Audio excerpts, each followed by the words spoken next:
Hey folks, Jim Thomas here, Fitness Management and Consulting, and I appreciate you being here at the channel today. And for those of you that have not yet done so, please hit the subscribe button. I appreciate it. And then if you enjoy the content that's presented, please hit that like button as well. Now our topic for you today, it's 5 pitfalls of gym sales. 5 pitfalls of gym sales. Listen up. Are we doing any of these?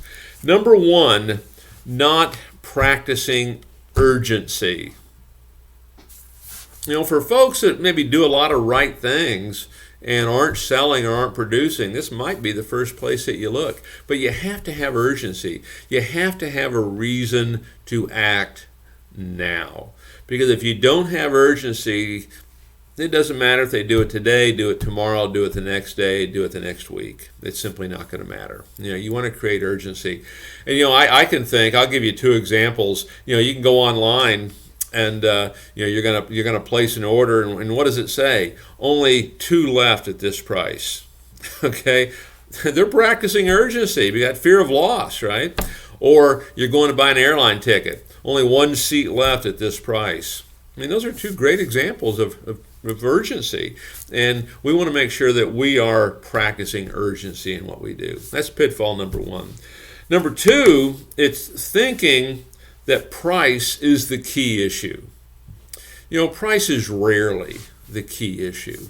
Okay, what the key issue is providing value to the customer. It's solving their problem.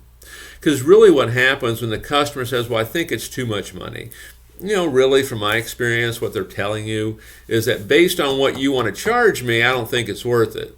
I'm not convinced you can make me look like the guy in the magazine if I join here.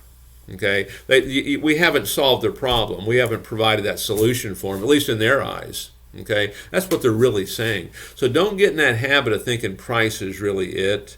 I mean, I can give example after example, even in my early days of selling, where maybe I sold something a little cheaper than I could have, and a week later someone upsold it.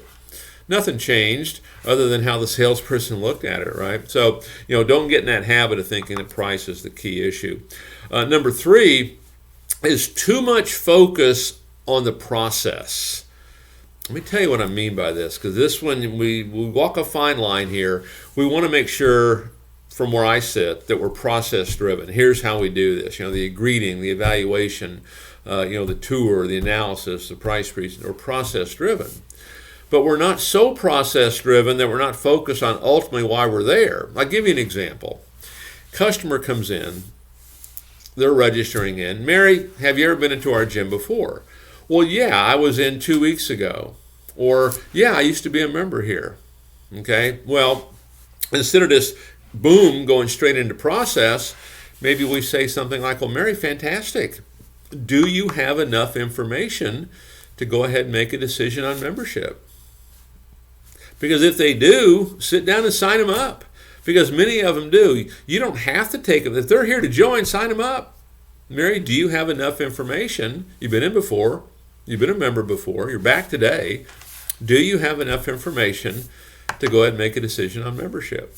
So sometimes we can get so focused on the process that we become, you know, the process police a little bit, okay? And again, I'm not saying we're prejudging. We're simply, hey, if you've got enough information, let's sit down and take care of this. Number 4, not asking the hard questions. Not asking the hard questions. You know, Mary, how much of what I've said today do you believe? Okay, you know, ask the hard questions. Mary, where do you think you'd be right now if you'd taken action back when you first started thinking about this? Okay, you know, don't be afraid to ask the hard question. You know, don't be afraid to try to overcome objections before they come up. Okay, you know, ask the hard question. Be direct with them. And number 5, ignoring key influencers. And who's the key influencer here? Usually it's spouse, right? Hey, is there anyone else involved in this decision? Oh yeah, well my wife would for sure be involved in this decision. Fantastic. What kind of goals does she have for you?